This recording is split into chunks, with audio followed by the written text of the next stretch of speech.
He might need a unique link. I don't know if he can use. Oh, yeah, he's you. Let's see. There we go. You made it. All right. All right, board members, let's go ahead and turn our cameras on and we'll get started. All right, so this is, waiting for Mr. Tanner. There we go. All right, so this is the December 2nd board meeting of the Valley of the Sun Waldorf Education Association, which is the official name of Desert Marigold School. So the opening verse by Rudolf Steiner is, "The true aim of education is to awaken real powers of perception and judgment in relation to life and living. For only such an awakening can lead to true freedom." So welcome everyone to the meeting. This is the meeting of the board, as I said before. So if you are a member of the public, you're welcome to observe, but unfortunately you won't be able to participate. We welcome your comments sent by email. You can reach out to us individually or collectively. All of our email addresses are on the website. And please remember to register your attendance. The link to do that is in the agenda. All right, so let's go around and introduce ourselves. I'm Gregory Schneider. I'm the board president, and I have two children at the school. April, will you go next? I'm April Sauer. I'm the board secretary, and I have a daughter at this school. Thanks. And Dan? I am Dan Franks. I'm a board member, and I have 3 children at the school. And also board treasurer as well. Okay. Didn't know if that was official. It's official. and board treasurer. All right, and Danielle? Hello, I'm Danielle Martinez, board member. I have a daughter at the school. And Mr. Tanner? John Tanner, board member. All right. So we have, for once, a relatively light agenda this evening. We have some updates to give, and we'll talk about a few budget and finance matters. We'll have an update from our interim executive director, Teresa Marzoff. We'll hear about the search for a new executive director. We will, of course, talk about COVID, and then we will take care of some board procedural matters. All right, so on budget and finance, we're not going to look at any specific documents today. We get those once a month. But the enrollment stability grant numbers came back finally, and we found out that the school will be receiving a little bit over $125,000 from the state as part of that grant, which is just amazing news. The enrollment update, let me pull up those numbers real quick. Also on the grant issue, we're also on track for the ESSER grant to get $50,000, and we have all of those expenses cataloged, and it's just a matter of, now that we know that we've gotten enrollment grant, then we can now move into that ESSER grant funds, and Priscilla at Aspire is taking care of that for us. All right, so for enrollment, we are actually up a little bit from the last time we talked. Looks like we had a number of new people enroll in November. So the total student count preschool through 12th grade is 281. And that's after 6 new enrollments and only 1 withdrawal in November. So that's great news. So on this, the next thing that we have is a discussion of researching marketing and fundraising options. This has been something that's been on my agenda, personal agenda, since I joined the board. I think we're maybe at a point where we can start focusing on this a little bit more. now that we've gotten our financial house in order. So Danielle, I know that you expressed an interest in doing development kind of work and marketing work when you joined. Are you interested in taking a more leading role and exploring those options for the board and talking to potential fundraising folks and helping us get organized on that? Oh, you're still muted. That's the fun part. Yes, I would be willing. Thank you. Wonderful. All right. Well, I'll send you some additional materials that I've gathered over the last few weeks on that subject. And then April, I think at a time I forwarded some of that stuff to you. Could you flip some of that stuff to Danielle so she can start? Yeah, so Nathaniel and I had a file going, and it was kind of an amalgamation of all three of our bits of information. But the other thing that is sitting there is a list of grants that we've been intending to look into forever. I started the research. I had a parent start the research, and then it was fire after fire after fire. I'm happy to help in any way, but that's definitely a good place to start. Yeah, well, I know you've been putting many hours in on different subjects, April. So if we can have somebody with a little less on their plate pick that up, Danielle is willing, so that would be great. Excellent. All right. So last on this subject, any other matters related to cash flow, profit and loss, or the balance sheet? I don't have anything else on this subject right now. Oh, that's not true. I do. So our loan extension with RSF is official, final, and done, totally complete. As is our loan from the restructuring of the loan from our anonymous lender, which means that we went from a payment of a little over $19,000 a month to a payment of about $8,000 a month. So it's about $11,000 a month in debt service savings. So that's wonderful news. You annualize that, that's $132,000 in the school's bank account over the course of a year that we didn't have before, but we will have for the calendar year of 2021. So that is excellent. Something to think about as looking a little farther, RSF's loan expires in March of 2022. It was a fairly short-term extension. So we'll need to be thinking about what happens when that ends sooner than later. So that we'll be prepared for that and not have kind of a mad dash at the end of next year, which is going to come sooner than we all, I'm sure, will be thinking. All right. Anything from anybody else on finances, cash flow?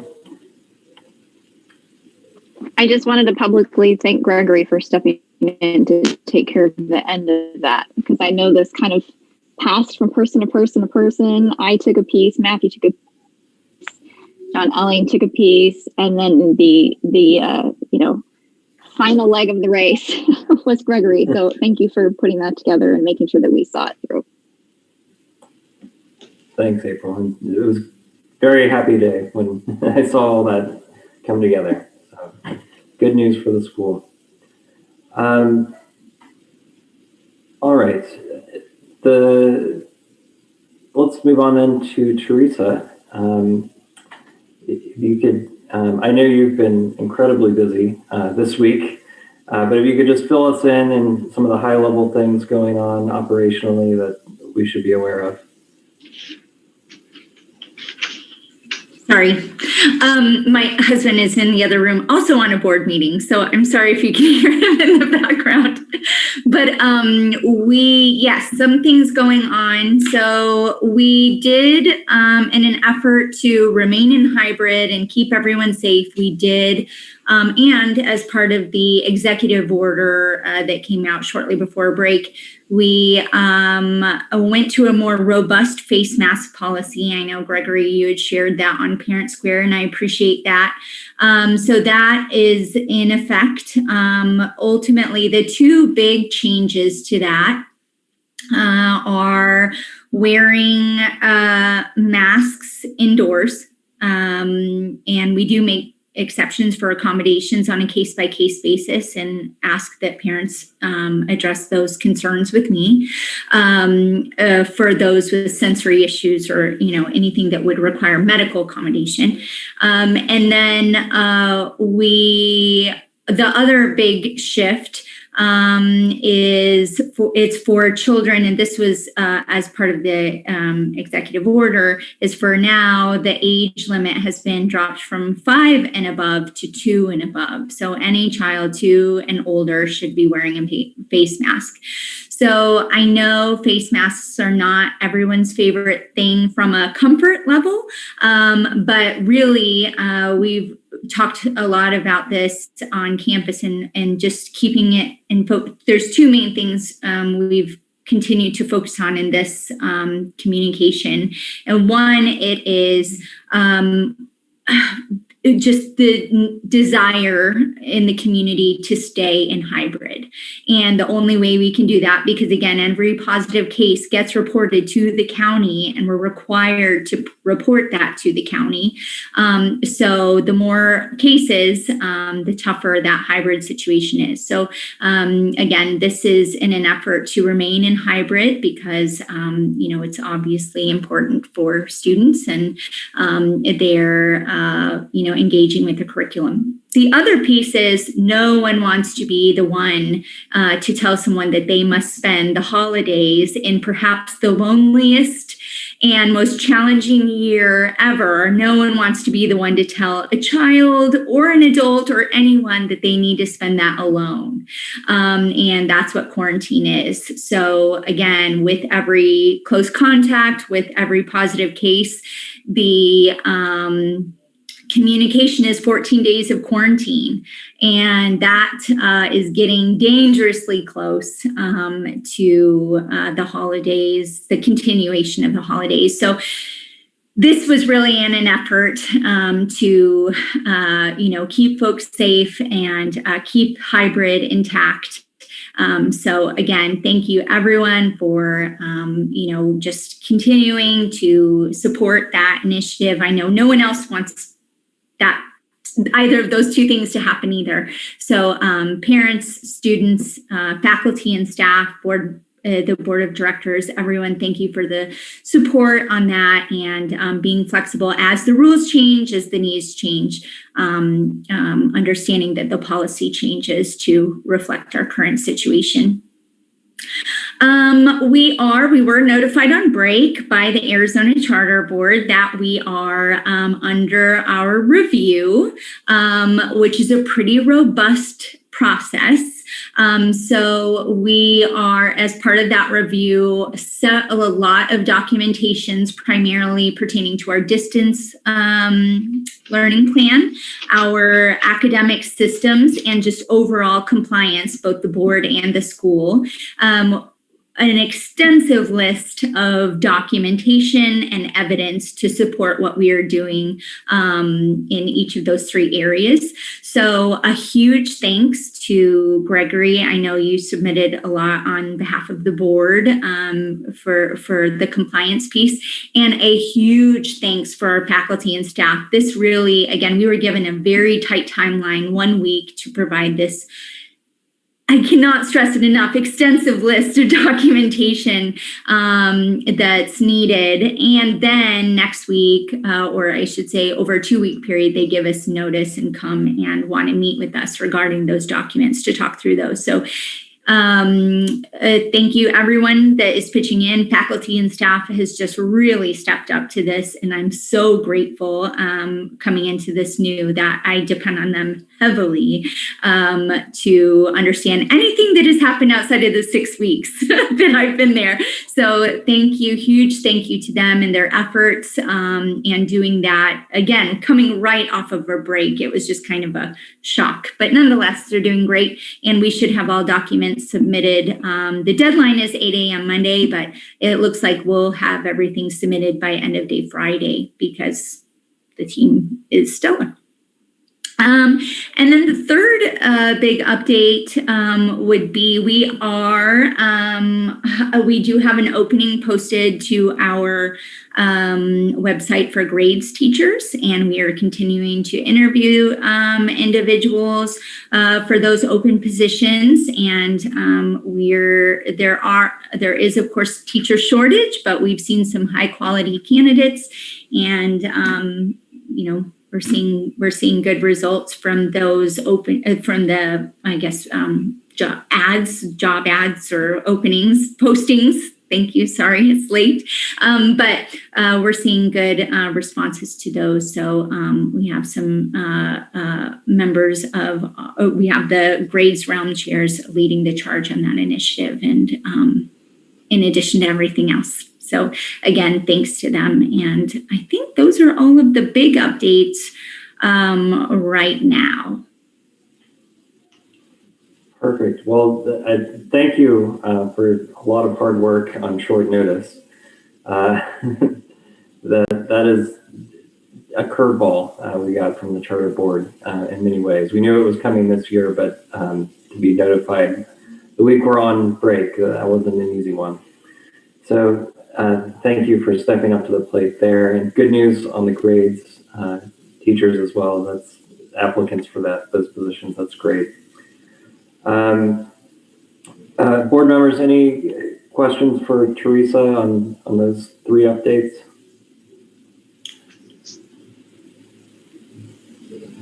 I don't have any questions, but I just wanted to say thanks. That's a whole lot in a short amount of time. But I also wanted to add,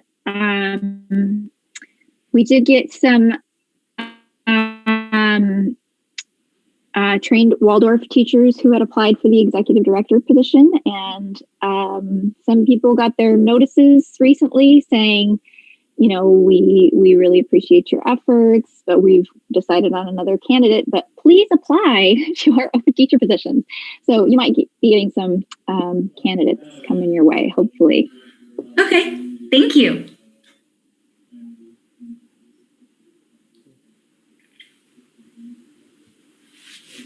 All right, well, hearing nothing else, let's move on to COVID issues. So I just want to share the latest data on screen so that we can look at it together.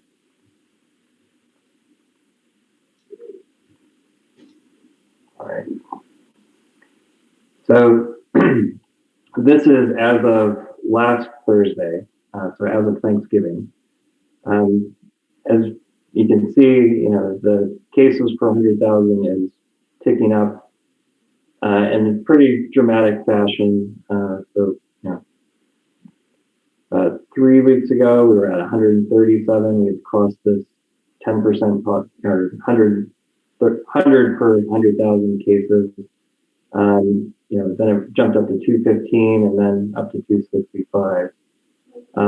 And percent positivity has also jumped up 9.1%. But the last data I think we saw since then it's gone up to 11%. And hospital visits for COVID-like illnesses are also up. Not quite as much, but definitely trending up. So these are all scary looking numbers in many ways, which to stress is if we want to stay in hybrid, we absolutely have to be rigorous about our safety policies, like the face mask policy and hand washing, and limiting the number of people on campus so that we can continue to absolutely minimize the risk associated with COVID on campus. So also,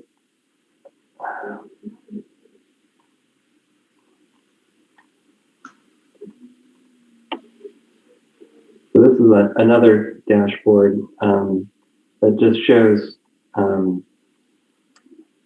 more recent data. It's not complete, so it's not what's used for the benchmarks, but it's kind of a window into the future of what the benchmarks are going to be. So this is hospital visits for COVID-like illness. You can see that referrals from within hospitals already is up to about 11.3%, and it's 7.3% for people coming in from emergency rooms. So significantly higher than what's on the benchmark. And then we can look at the laboratory testing. Now this is for Maricopa County. So the data that we can see on the dashboard is from, let's see, these dates actually don't quite line up, but it's, see if I can actually track this. So this is November 8th is the data that's on the dashboard. So looking a little bit into the future on this laboratory testing, we can see that after November 8th, so there's the 11%. So this data is not complete, but you can see it the next week, we're at 12%, and then 14% on November 22nd, right before Thanksgiving. This is percent positive. And then we're at 19% as of November 29th. So things are trending up dramatically. But meanwhile, for now, the state is still recommending hybrid. We voted recently to follow that guidance. I know that there have been some calls from within our community to treat the high school differently. I know that that's been something that many other school districts have done, both in Arizona and around the country. I'm not proposing we vote on that tonight, but I just want to send that out there. That's a possibility that has been talked about among many other different school districts. I don't know what your views are on that. Other board members, Teresa, I'd love to hear your thoughts from within the school. But I think it's something that we should have at least in the back of our mind if we see more and more weeks where things are just ballooning, as many people are projecting they will because of all the gatherings associated with holidays. I will say that before the break, shortly before the break, the high school did have two close contact notifications go out. And as a result, the high school was almost entirely remote by option. Most students and their parents chose to go remote. So the high school did, in that, keeping in mind is also when we had challenges with campus connectivity, which considering most of the high school was at home and our teachers were on campus and could not teach them virtually, they did shift in response to where the student population was, which at that time was remote, and flexed to that. So at this time, many of our high school students have chosen to continue attending virtually for a period of time, likely through the end of this year. And we've allowed teachers and faculty for the high school to flex also to that. They've communicated it to staff, but I did want to, and that should have been in my updates, and I'm sorry, that one just escaped me, but that one, they have, from an outside perspective, it could be seen that they're operating differently already. But in truth, they're really shifting to, again, where the student population is going, and where that leaves them. We'll have a survey going out to all parents to see if they intend to have students attend virtually or in person come January. But I do believe at this point, there's a very big high school student population and teachers doing distance learning currently.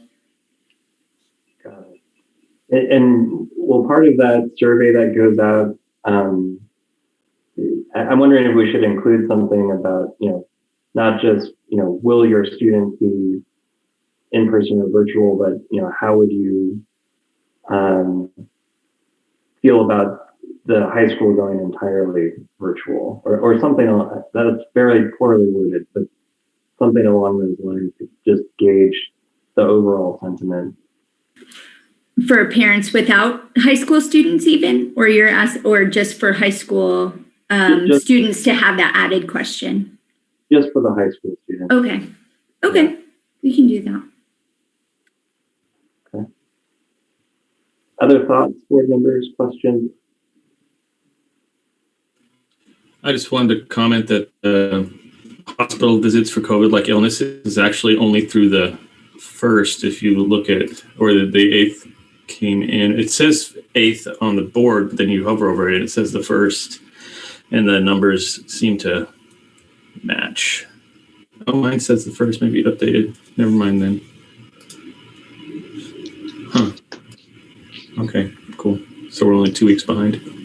Yeah. Anything else then?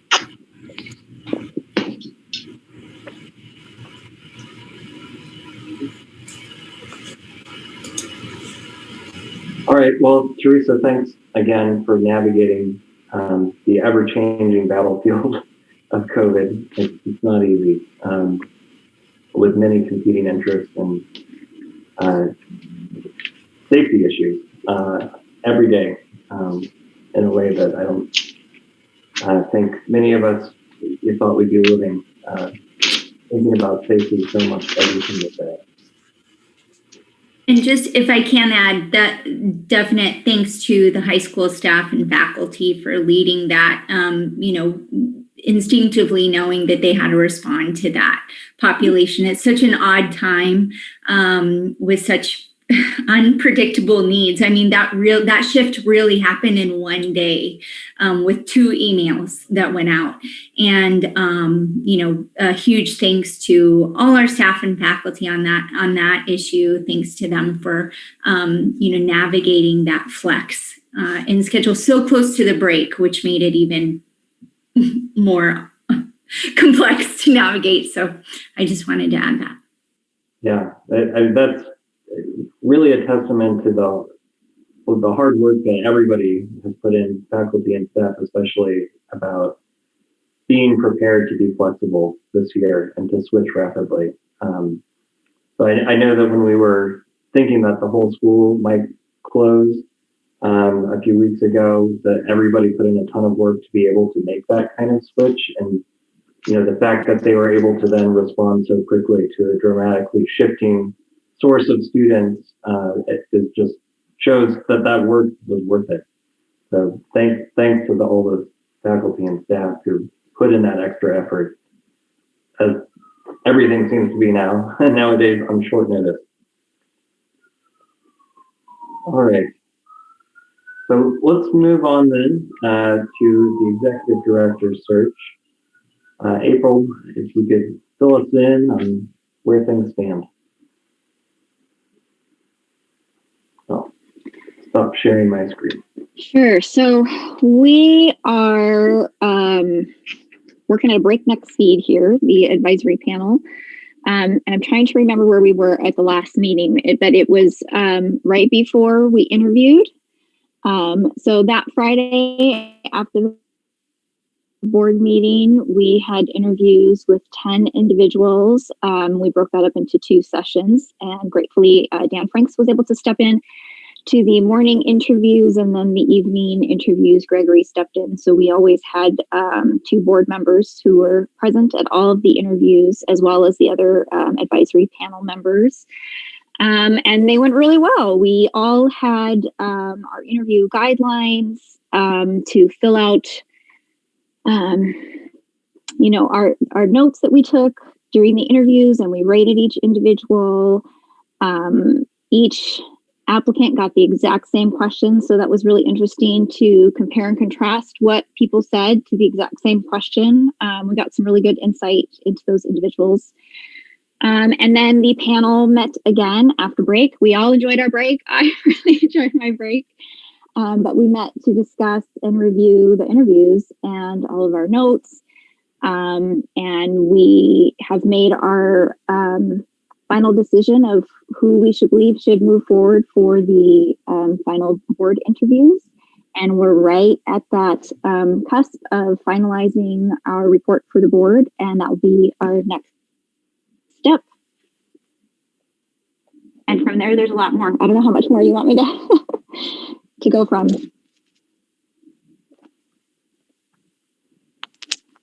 You're muted, Gregory. Thank you.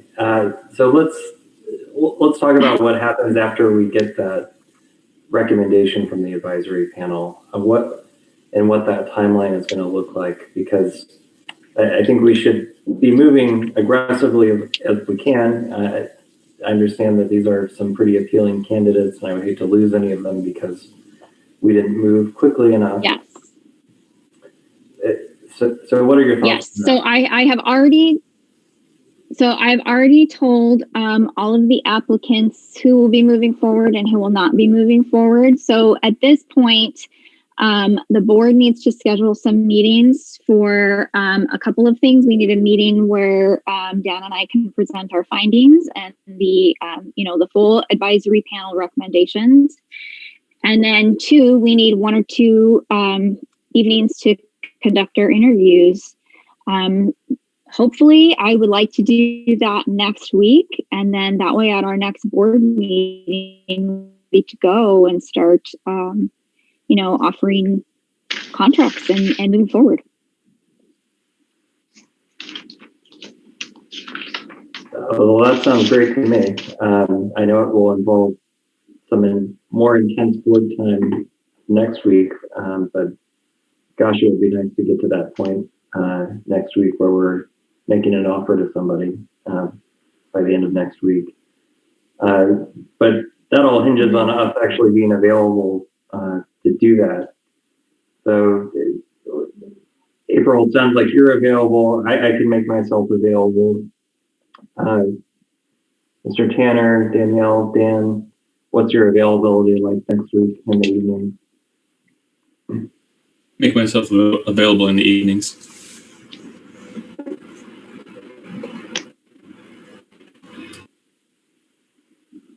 I can make myself available.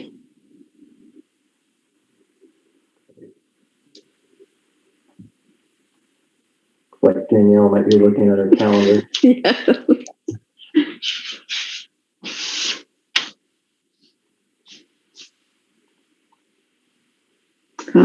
Everything looks good except for Saturday. Okay. Well, let's try not to do it on Saturday.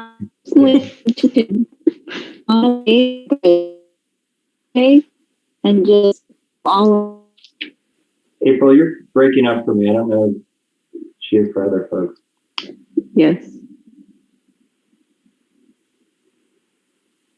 Totally missed the last thing you said, April.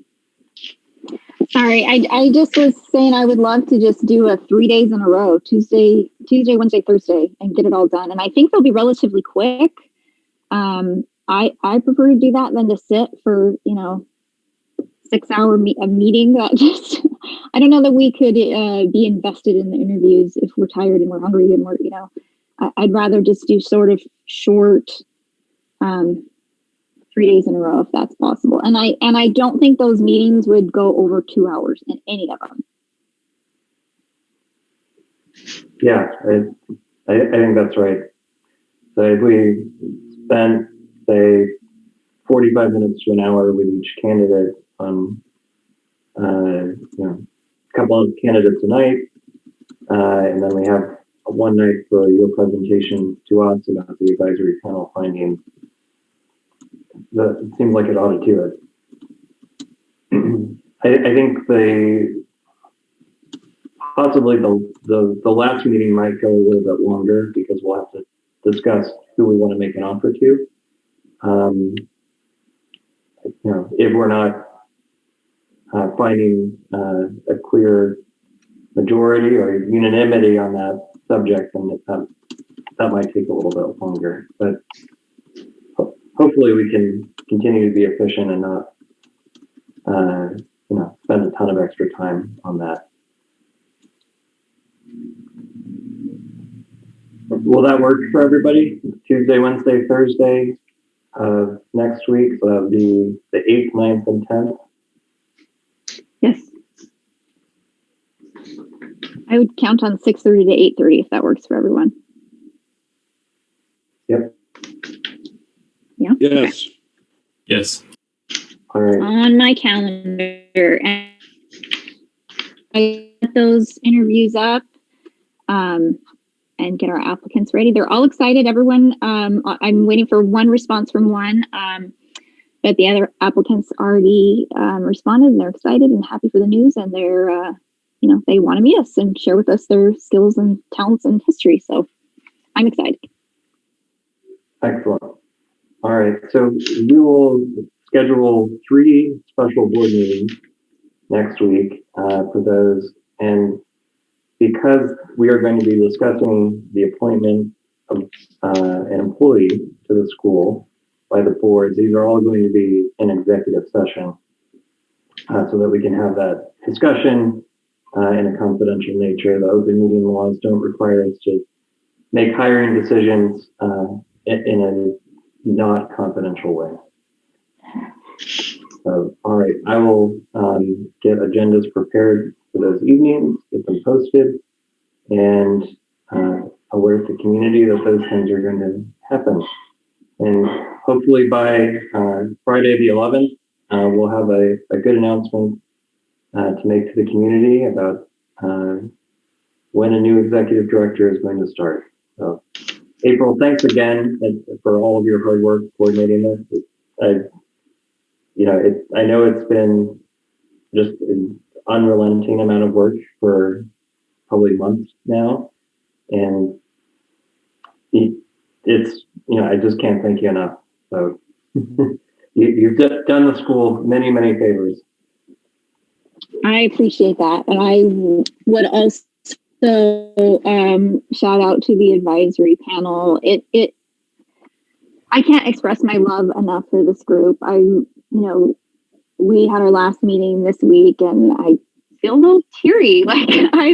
It's just an excellent group of people. They were so honest and just had such heart, and we had the greatest conversations about what would be best for our school, what would be best for the kids, and they all just had the best intent. And sometimes we get kind of caught up in the business of this volunteer position, and it was really nice to have those moments to remember who we are as a community and what we want, and it felt good. And I'm really grateful to that whole panel. Kudos to them for all of their hard work. They put in so many hours pouring over resumes and cover letters and meeting and just giving the best ideas, and I'm going to miss them, and I'm going to try and work with them on whatever else I can. They're a great group of people and very dependable. So thank you so much to the panel. Excellent. All right. Well, let's keep moving then, since we know we've got a full week next week. Which brings us to our last general category for the evening, our board procedures. So we need to approve the minutes of our previous meeting. So I will move to approve the minutes of our November 18th meeting. Second. Any further discussion?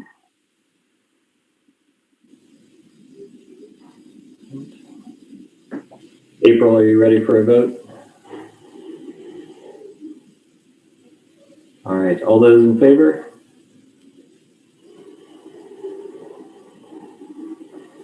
Abstaining? All right. The motion carries.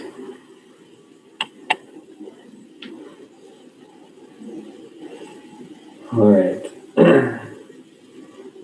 So as the next topic on here is regulatory compliance. So just as an update to the board, there were a number of ways in which, through just not updating the charter board, we had kind of slipped out of compliance in some ways with who the charter representatives are and who the current governing board members are, and making sure that the Arizona Corporation Commission was also in alignment.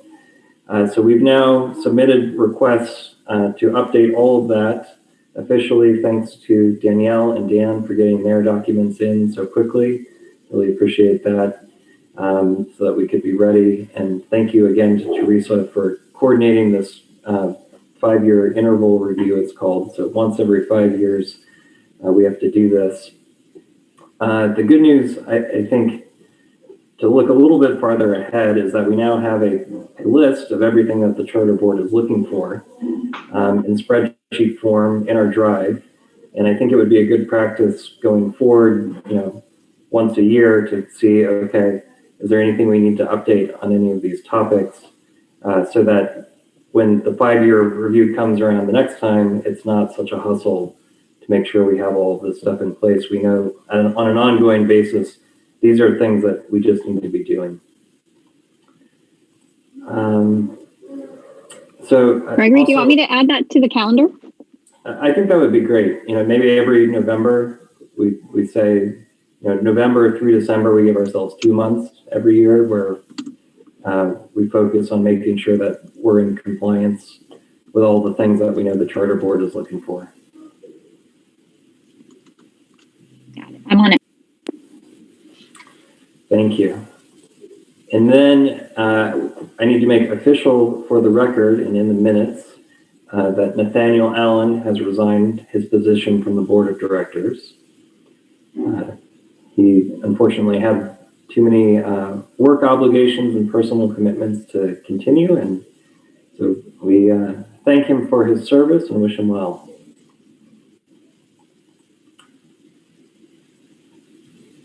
All right. And to circle back to budget and finance for just a minute, I just remembered in our last meeting,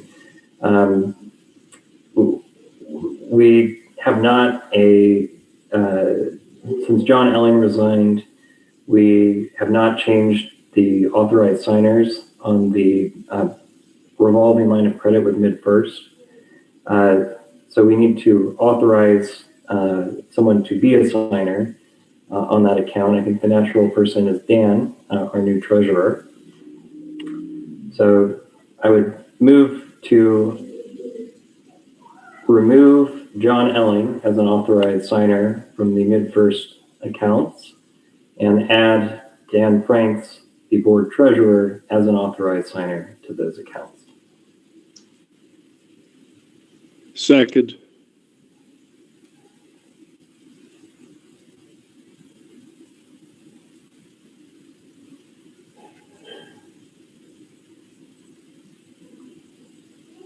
Waiting for April to give me the thumbs up. She's ready for a vote.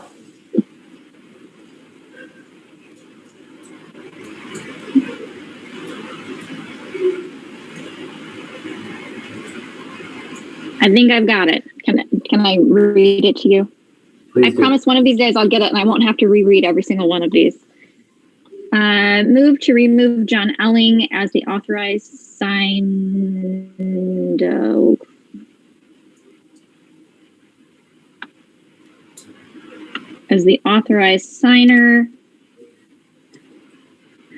on the MidFirst account and add Dan Franks as the new treasurer as an authorized signer on the account. Yep, That and wording's a little jumbled. you have MidFirst in there? Yes. Mm-hmm. Yeah, okay, perfect. All right, any other discussion? all those in favor? Okay. Unanimous. All right. That's all we have on our agenda this evening. Board members, anything else related to our agenda items? I had a few questions, please. Yeah, sure. In regards to the applicants, may I have a list, and do we keep a rolling list for future endeavors or sharing between schools? You will definitely get a list of, we can give you access to anything the advisory panel has done if you're curious in seeing And it. would that include the notes from the interviews? I'll let April touch base on what all's in there, but Oh, sorry, I thought I was muted. Yes. Thank you. Yeah, so I am currently moving files around within the drive because we had everything. I'm very detailed and very compartmentalized. So I am now moving everything first round interview drive to the second round interview drive.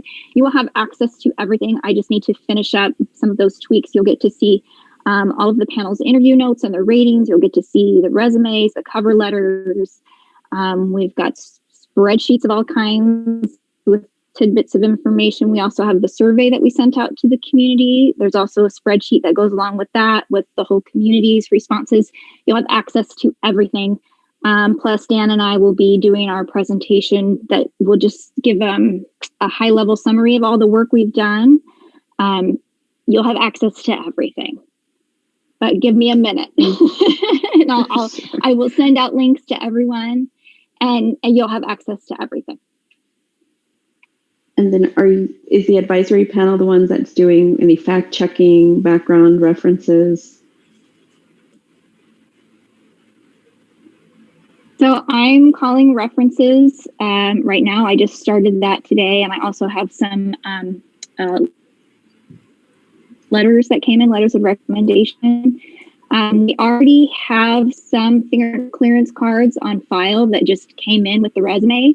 I imagine a lot of those nitty-gritty things will be worked out once we kind of get to contract stage. But we do know that everyone has those because they, are currently in Arizona or certified or, all of those things. So I'm not too concerned about it, but there will be some details that we'll have to hash out for sure. Thank you.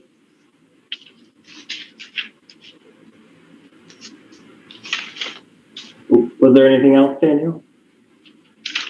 No, I think you covered most of it in my email. Thank you. Okay, great. All right, then, well, we'll move to adjourn. Second. Thank you, Dan. Any further discussion? All right, all those in favor? All right, thank you all. Appreciate another efficient meeting. I'll read the closing verse and we will be done for the evening. The most important task for humankind today and in the future is that we should learn to live together and understand one another. If this human fellowship is not achieved, all talk of development is empty. That again is from Rudolf Steiner, the founder of Waldorf pedagogy. All right, thanks everybody. Good night. Thank you.